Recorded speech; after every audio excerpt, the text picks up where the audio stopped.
Hello friends, welcome back to my YouTube channel. ഇന്നത്തെ നമ്മുടെ video നിങ്ങൾ തംബ്നെയിലിൽ കണ്ടതുപോലെ എൻ്റെ ESI ഡെലിവറി ട്രീറ്റ്മെൻറ്റിനെ കുറിച്ചിട്ടുള്ളതാണ്. ഇപ്പോഴും പലർക്കും ESI ഇങ്ങനെ ഗൈനക്ക് ഉണ്ടെന്നും ഡെലിവറി ഉണ്ടെന്നുള്ള കാര്യങ്ങളൊന്നും അറിയത്തില്ല. അപ്പം എനിക്കറിയാവുന്ന കാര്യങ്ങൾ ഞാനൊന്ന് നിങ്ങളുമായിട്ട് ഷെയർ ചെയ്യാമെന്ന് വിചാരിച്ചു. ആർക്കെങ്കിലുമൊക്കെ ഒന്ന് ഉപകാരപ്പെടുകയാണെങ്കിൽ ഉപകാരപ്പെട്ടോട്ടെ എന്ന് കരുതി. പിന്നെ എന്നോട് എൻ്റെ ഫ്രണ്ട്സ് ആയാലും റിലേറ്റീവ്സ് ആയാലും പലരും ചോദിക്കാറുണ്ട് എവിടെയാണ് കാണിച്ചത്. അപ്പോൾ ഇങ്ങനെ ESIയിലാണെന്ന് പറയുമ്പോൾ ESIയിൽ എങ്ങനെയാണ് ട്രീറ്റ്മെൻറ്റ് കാര്യങ്ങൾ എന്നൊക്കെ ഇങ്ങനെ ഒരുപാട് പേര് ചോദിക്കാറുണ്ട്. അപ്പം അറിയാത്തതായിട്ട് ഒരുപാട് ആൾക്കാരുണ്ടെന്ന് മനസ്സിലായതുകൊണ്ടാണ് ഞാനിങ്ങനെ ഒരു വീഡിയോ ചെയ്യാമെന്ന് കരുതിയത് കേട്ടോ.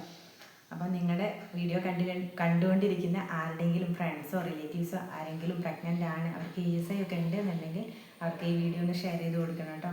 അപ്പോൾ നമ്മുടെ വീഡിയോ ഒക്കെ കണ്ട് ഇഷ്ടപ്പെട്ട് കഴിഞ്ഞാൽ ലൈക്ക് ചെയ്യാനും ഷെയർ ചെയ്യാനും കമൻറ്റ് ചെയ്യാനും സബ്സ്ക്രൈബ് ചെയ്യാനും മറക്കരുതേ.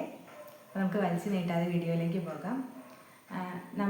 നമ്മളൊരു പ്രൈവറ്റ് സ്ഥാപനത്തിൽ വർക്ക് ചെയ്യുമ്പോൾ നമുക്ക് ESI ഉണ്ടെന്നുണ്ടെങ്കിൽ അവിടുന്ന് ഒരു ESI കാർഡ് നമുക്ക് കിട്ടും.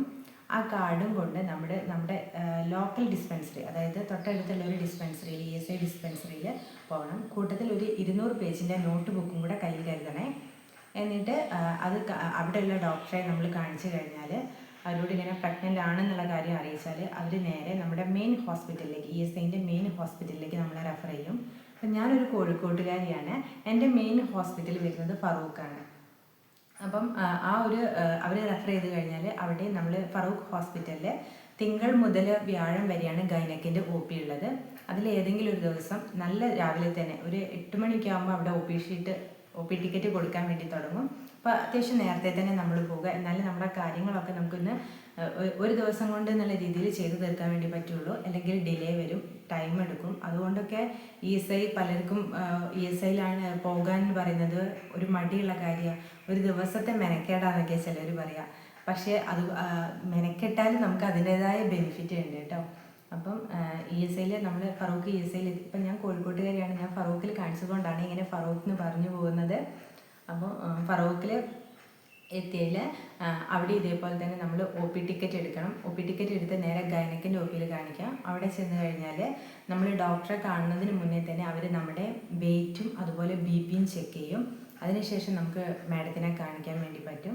പിന്നെ തിങ്കൾ മുതൽ വ്യാഴം വരെയാണ് അവിടെ ഡോക്ടർ ഉള്ളതെന്ന് പറയുമെങ്കിലും നമ്മൾ വിളിച്ചിട്ട് വേണം പോകാമെന്ന് പറയാറുണ്ട് അവർ. ഞാൻ കാണിച്ച് അത്രയും എനിക്കങ്ങനെ വിളിച്ച് നോക്കിയിട്ട് ഡോക്ടർ ഇല്ലാത്ത ബുദ്ധിമുട്ടൊന്നും വന്നിട്ടില്ല. എന്നാലും ആദ്യമായിട്ട് പോകുന്നവരൊക്കെ നമ്പർ കിട്ടുകയാണെന്നുണ്ടെങ്കിൽ അവിടേക്ക് വിളിച്ച് അന്വേഷിച്ചതിന് ശേഷം മാത്രം പോവുക കേട്ടോ.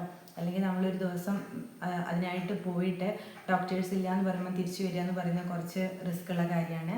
അതുകൊണ്ടാണ്. അപ്പം നമ്മൾ ഡോക്ടറെ കാണിച്ചു കഴിഞ്ഞാൽ നമുക്ക് സ്കാനിങ്ങിന് അവർ എഴുതും. അപ്പം സ്കാനിങ് ESI ഹോസ്പിറ്റലിൽ ഇല്ല, അത് അവർ പുറമേലേക്കാണ് എഴുതുക. അവർ പറയുന്ന ഹോസ്പിറ്റലിൽ നമ്മൾ ചെയ്താൽ മതി. പിന്നെ ബ്ലഡ് ടെസ്റ്റ്, ഒരുവിധം ബ്ലഡ് ടെസ്റ്റ് എല്ലാം അവിടെ തന്നെ ഉണ്ട്. ഇല്ലാത്തത് ഇതേപോലെ നമ്മൾ പുറമേ നിന്ന് ചെയ്യണം. പക്ഷെ അവർ പറയുന്ന ഹോസ്പിറ്റലിൽ നിന്ന് മാത്രമേ നമുക്ക് ചെയ്യാൻ പറ്റുള്ളൂ. നമ്മുടെ ഇഷ്ടത്തിന് പോയി ചെയ്യാച്ചാൽ നമ്മുടെ കയ്യിൽ നിന്ന് ക്യാഷ് പോകും.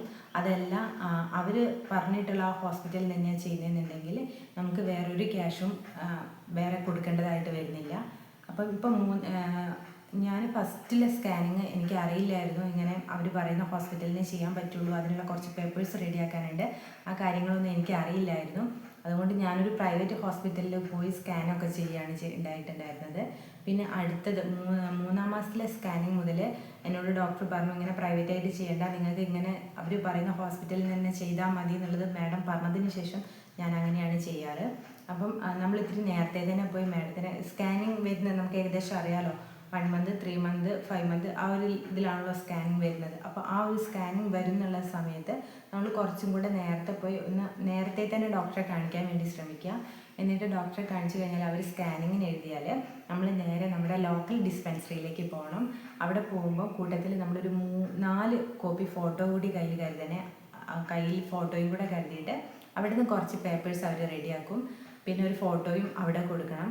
അതിനുശേഷം വീണ്ടും നമ്മൾ നമ്മുടെ മെയിൻ ഹോസ്പിറ്റലിലേക്ക് വരണം.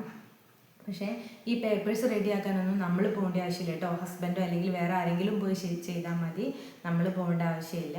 അപ്പം ഈ ലോക്കൽ ഹോസ്പിറ്റലിൽ നിന്ന് പേപ്പർ റെഡിയാക്കിയതിന് ശേഷം നേരെ മെയിൻ ഹോസ്പിറ്റലിലേക്ക് വരണം. അവിടെ നിന്നും ഇതേപോലെ ഒരു മണിക്കൂറിൻ്റെ ഒക്കെ ടൈം എടുക്കും ചിലപ്പോൾ കേട്ടോ. അവിടുന്ന് സൈൻ ചെയ്ത് കിട്ടാനും പിന്നെ അവർക്ക് കുറച്ച് കാര്യങ്ങൾ പേപ്പേഴ്സ് റെഡിയാക്കി എടുക്കാനും ഒക്കെ ആയിട്ട് 1 മണിക്കൂറോളം ടൈം എടുക്കാൻ മതിയോ. അതും കൂടെ കഴിഞ്ഞാൽ അവിടെയും കൊടുക്കണം 2 ഫോട്ടോ. അതിനുശേഷം അവർ നമ്മളോട് ഏത് ഹോസ്പിറ്റലിലാണ് പോകേണ്ടതെന്ന് പറയും കേട്ടോ. എനിക്ക് 3ഉം 5ഉം KMCT ആയിരുന്നു. പിന്നെ ലാസ്റ്റിലെ 2 സ്കാനിങ് മിംസിന്നും ആയിരുന്നു കേട്ടോ. അപ്പം ഈ സ്കാനിങ്ങിന് പിന്നെ നമ്മുടെ അവിടെ ഹോസ്പിറ്റലിൽ പോകുന്ന സമയത്ത് വേറെ ക്യാഷൊന്നും സ്കാനിങ്ങിനായിട്ട് കൊടുക്കേണ്ടതായിട്ട് വരുന്നില്ല. അതൊക്കെ ഈ ESIയിൽ ഇൻക്ലൂഡാണേ. പിന്നെ അതുപോലെ തന്നെ നമ്മുടെ ഈ പേപ്പർ റെഡിയാക്കാൻ ഇപ്പം രാവിലെ ഡോക്ടറെ കാണിച്ചു, അത് കഴിഞ്ഞ് നേരെ നമ്മുടെ ലോക്കൽ ഡിസ്പെൻസറിയിൽ പോയി 1 മണി വരെ എങ്ങാനേ ഉള്ളൂ വീണ്ടും, അതായത് നമ്മുടെ മെയിൻ ഹോസ്പിറ്റലിൽ ഫറൂഖ് ഹോസ്പിറ്റലിൽ 1 മണി വരെയുള്ളൂ ഇങ്ങനെ സ്കാനിങ്ങിനും അതുപോലെ പല ഡിപ്പാർട്ട്മെൻറ്റിലേക്ക് ഇതേപോലെ പല ചെക്കപ്പിന് വേണ്ടിയിട്ട് പല ഹോസ്പിറ്റലിലേക്കുള്ള ആളുകൾ പേപ്പേഴ്സ് റെഡിയാക്കാൻ വേണ്ടി വന്നിട്ടുണ്ടാവും. അപ്പോൾ അതിൻ്റെ പേപ്പേഴ്സൊക്കെ സ്വീകരിക്കുക ഉച്ച 1 മണി വരെയാണ്. അതിനുശേഷം പിന്നെ നമുക്ക് അവർ വാങ്ങി വയ്ക്കും. അതിൻ്റെ പേപ്പേഴ്സ് സൈൻ ചെയ്ത് നമുക്ക് കിട്ടില്ല, പിന്നെ അടുത്ത ദിവസമാവും. ആ അടുത്ത ദിവസം നമ്മൾ രാവിലെയോ അല്ലെങ്കിൽ വൈകിട്ടോ ഏത് സമയത്ത് ചെന്ന് കഴിഞ്ഞാലും അവർ സൈൻ ചെയ്ത് വെച്ചിട്ടുണ്ടെങ്കിൽ നമുക്ക് കിട്ടും കേട്ടോ. അതിനായിട്ട് പിന്നെ രാവിലെ പോയി ഇരിക്കൊന്നും വേണ്ട. പിന്നെ അതുപോലെ നമുക്ക് ആദ്യത്തെ 1-2 തവണ ഒരു ബുദ്ധിമുട്ടായിട്ട് തോന്നുള്ളൂ. പിന്നെ അതെങ്ങനെയാണ് എന്തൊക്കെയാണ് കാര്യങ്ങൾ ചെയ്യേണ്ടതെന്നുള്ളത് മനസ്സിലാക്കി കഴിഞ്ഞ് കഴിഞ്ഞാൽ വലിയ ബുദ്ധിമുട്ടൊന്നുമില്ല. പിന്നെ ഇപ്പം ഒരുവിധം എല്ലാവർക്കും വണ്ടിയുള്ളവരാണ്. അപ്പം വണ്ടിയിൽ അങ്ങോട്ടും ഇങ്ങോട്ടും പോകുമ്പോൾ വലിയ ബുദ്ധിമുട്ടായിട്ടൊന്നും തോന്നില്ല. ഞാൻ എൻ്റെ പേപ്പേഴ്സൊക്കെ റെഡിയാക്കാൻ ഞാൻ തന്നെയാണ് കേട്ടോ പോയിട്ടുണ്ടായിരുന്നത്. ഏട്ടനും പ്രൈവറ്റ് സ്ഥാപനത്തിലാണ് വർക്ക് ചെയ്യുന്നത്. അപ്പോൾ ലീവൊക്കെ മുൻപേ എടുത്തു കഴിഞ്ഞാൽ പിന്നെ നമുക്ക് ലാസ്റ്റിലേക്ക് ഡെലിവറി സമയത്ത് ലീവ് ഇല്ലയെന്നുണ്ടെങ്കിൽ ബുദ്ധിമുട്ടാവില്ലേ എന്ന് വിചാരിച്ചിട്ട് ഏട്ടനോട് ഞാൻ പോയിക്കൊള്ളാൻ പറയും. പിന്നെ എൻ്റെ അമ്മ വരാറുണ്ട്. ഞാനും എൻ്റെ അമ്മയും കൂടെ ചേർന്ന് ബസ്സിന് തന്നെയാണ് പോവാറും. ലോക്കൽ ഡിസ്പെൻസറിയിൽ പോവും, അവിടുന്ന് പേപ്പർ റെഡിയാക്കും, മെയിൻ ഹോസ്പിറ്റലിലേക്ക് വരും. അങ്ങനെയാട്ടോ ചെയ്തിട്ടുണ്ടായിരുന്നത്. വലിയ ടാസ്ക് ഇല്ലായിരുന്നു എനിക്ക്. എന്താ വെച്ചാൽ എനിക്കത്ര ലോങ് അല്ലായിരുന്നു 2 ഹോസ്പിറ്റലുകളും തമ്മിൽ, കുറഞ്ഞ ദൂരേ ഉണ്ടായിരുന്നുള്ളൂ. അപ്പം ഞാൻ തന്നെ അങ്ങനെ ബസ്സിന് പോയി ഒക്കെ പേപ്പേഴ്സ് റെഡിയാക്കുകയാണ് ചെയ്തിട്ടുണ്ടായിരുന്നത്. അപ്പം നമ്മൾ കുറച്ച് മെനക്കെട്ട് കഴിഞ്ഞാൽ നമുക്ക് ഒരുപാട് ബെനിഫിറ്റ്സ് ഉണ്ട് കേട്ടോ ഇതിൽ. അങ്ങനെ എനിക്ക് 8 മന്ത് വരെ ഞാൻ ESI തന്നെയാണ് കാണിച്ചിട്ടുണ്ടായിരുന്നത്. അത് കഴിഞ്ഞ് ലാസ്റ്റിലേക്ക് എത്തിയപ്പം എനിക്ക് ബ്ലഡിൽ കുറച്ച് കുറവിൻ്റെ ഒരു ബുദ്ധിമുട്ടുണ്ടായിരുന്നു. സ്റ്റാർട്ടിങ്ങിൽ എനിക്ക് 9 ആണ് ഉണ്ടായിരുന്നത് HP. ലാസ്റ്റിലേക്ക് എത്തിയപ്പോഴും അതിൽ വലിയ കൂടുതലൊന്നും കാണുന്നുണ്ടായിരുന്നില്ല. അപ്പം അതിന് വേറൊരു ഇഞ്ചക്ഷൻ വെക്കേണ്ടി വരും. അല്ലാന്നുണ്ടെങ്കിൽ വേറെ എന്തെങ്കിലും ചെയ്യണം എന്നുള്ളതിൽ എന്തെങ്കിലും ബുദ്ധിമുട്ട് വരികയാണെങ്കിലോ എന്നുള്ളതിൽ അവരൊരു പ്രൈവറ്റ് ഹോസ്പിറ്റലും കൂടെ നമ്മളോട് ചൂസ് ചെയ്തോളം പറഞ്ഞു. അപ്പോൾ 2 ഹോസ്പിറ്റലാണ് അവർ പറഞ്ഞിട്ടുണ്ടായിരുന്നത്. ഒന്ന് MMC, മറ്റൊന്ന് KMCT ആണ്. അപ്പം ഞങ്ങൾ ചൂസ് ചെയ്തത് KMCT ആണ്. KMCT ആകുമ്പം എൻ്റെ ചേച്ചീൻ്റെ വീട് കുന്നമംഗലാണ്. അപ്പം മോനെ ചേച്ചീൻ്റെ അടുത്താക്കി കഴിഞ്ഞാലും പോകാനും വരാനും ഒക്കെയുള്ള സുഖത്തിന് വേണ്ടിയിട്ടാണ് നമ്മൾ KMCT സെലക്ട് ചെയ്തത് കേട്ടോ, ചൂസ് ചെയ്തത്. അങ്ങനെ KMCTയിൽ കാണിച്ചു. അവിടെയുള്ള ഏത് ഡോക്ടറെ കാണിക്കണം എന്നൊക്കെ നമുക്ക് തീരുമാനിക്കാം കേട്ടോ. അതൊന്നും ESIയിൽ വരില്ല. നമുക്ക് ചൂസ് ചെയ്തെടുക്കാം ഏത് ഡോക്ടറെയാണ് കാണിക്കേണ്ടതെന്നുള്ള കാര്യം. അങ്ങനെ ഡോക്ടറെ കാണിച്ചു. ആ ഡോക്ടറെ കാണിച്ച സമയത്ത് അവർ ബ്ലഡ് എന്തുകൊണ്ടാണ് ഇങ്ങനെ കുറയുന്നത്, കൂടാത്തത് എന്തുകൊണ്ടാണെന്ന് അറിയാൻ വേണ്ടിയിട്ട് അവിടുന്ന് എനിക്കൊരു ടെസ്റ്റ് ചെയ്യുകയുണ്ടായി. അത് ESI ഇൻക്ലൂഡ് അല്ലായിരുന്നു കേട്ടോ. അത് നമ്മൾ പെട്ടെന്ന് തന്നെ ചെയ്ത് കിട്ടാൻ വേണ്ടിയിട്ടും പിന്നെ ആ റിസൾട്ട് കിട്ടാൻ കുറച്ച് സമയം എടുക്കും. അപ്പോൾ ഈ പേപ്പേഴ്സൊക്കെ റെഡിയാക്കി വേണമെന്നുണ്ടെങ്കിൽ നമുക്ക് ESIയിൽ പോയിട്ട് ഇങ്ങനെ ഒരു ട്രീറ്റ്മെൻറ്റ് പറഞ്ഞിട്ടുണ്ടെന്നുള്ള രീതിയിലാക്കി പേപ്പറൊക്കെ റെഡിയാക്കാം. പക്ഷെ അത്രയും ഡിലേ വരുത്തണ്ടല്ലോ വിചാരിച്ചിട്ട് അത് നമ്മൾ അല്ലാതെ തന്നെ ടെസ്റ്റ് ചെയ്താണ്. അപ്പോൾ അതിലാണ് എനിക്ക് അനീമിയൻ്റെ ഒരു പ്രശ്നം ഉണ്ടെന്ന് കണ്ടെത്തി. അപ്പോൾ ഇനി ഒരുപാട് വൈകിപ്പിക്കാൻ പറ്റില്ല എന്നുള്ളത് കൊണ്ട് തന്നെ അവർ പെട്ടെന്ന് തന്നെ സിസേറിയൻ വേണമെന്ന് പറഞ്ഞു ഒരു ഡേറ്റ് ഇട്ടു കേട്ടോ. അപ്പം പിന്നെ നമ്മളത് നേരെ നമ്മുടെ ESI ഹോസ്പിറ്റലിൽ പോയിട്ട് ഇൻഫോം ചെയ്യണം. അപ്പോൾ അവിടെ ഇൻഫോം ചെയ്തു. അവിടെ ഇൻഫോം ചെയ്തപ്പം അവിടെ നിന്ന് ഇതേപോലെ തന്നെ നമ്മൾ ആദ്യം ചെയ്ത പ്രൊസീജിയേഴ്സൊക്കെ തന്നെ വീണ്ടും ചെയ്യണം. ഇവിടുന്ന് ലോക്കൽ ഡിസ്പെൻസറി പോയിട്ട് അഡ്മിറ്റിനുള്ള പേപ്പേഴ്സും കാര്യങ്ങളൊക്കെ റെഡിയാക്കി മെയിൻ ഹോസ്പിറ്റലിൽ വന്ന് അവിടെ നിന്നും റെഡിയാക്കിയിട്ട് വേണം KMCTയിൽ അഡ്മിറ്റിന് പോകുമ്പം കൊണ്ടുപോകാൻ വേണ്ടിയിട്ട്. അങ്ങനെ KMCTയിൽ പോയിട്ട് അവിടെ നിന്നാണ് എൻ്റെ സിസേറിയൻ ചെയ്തിട്ടുണ്ടായത്. ഈ ഒരു കാരണത്താൽ മാത്രമാണ് എനിക്ക് ESIന്ന് ഡെലിവറി നടക്കാതെ പോയിരുന്നത്. അല്ലാന്നുണ്ടെങ്കിൽ ESIയിൽ സിസേറിയൻ ആയാലും നോർമൽ ആയാലും രണ്ടും ESIയിലുണ്ട്. എൻ്റെ ഈ ഒരു കാരണത്താൽ പെട്ടെന്ന് എനിക്ക് ഡെലിവറി വേണം എന്നുള്ളതിനാലും ബ്ലഡിൻ്റെ ബുദ്ധിമുട്ടുള്ളത് കൊണ്ടുമാണ് എനിക്കത് KMCTയിലേക്ക് ആവേണ്ടി വന്നത് കേട്ടോ. പക്ഷേ KMCTയിലായിരുന്നു എൻ്റെ ഡെലിവറി എങ്കിലും എനിക്ക് വേറെ ഒരു ക്യാഷും കാര്യങ്ങളൊന്നും നമുക്ക് ആയിട്ടില്ലായിരുന്നു. എല്ലാം ESIയിൽ തന്നെയായിരുന്നു കേട്ടോ. ഇതൊക്കെയാണ് എൻ്റെ ESIയിലെ വിശേഷങ്ങൾ.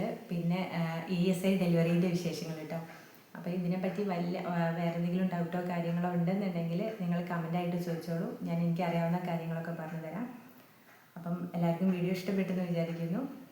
Okay bye. അപ്പോൾ മറ്റൊരു വീഡിയോ ആയിട്ട് വീണ്ടും കാണാം കേട്ടോ.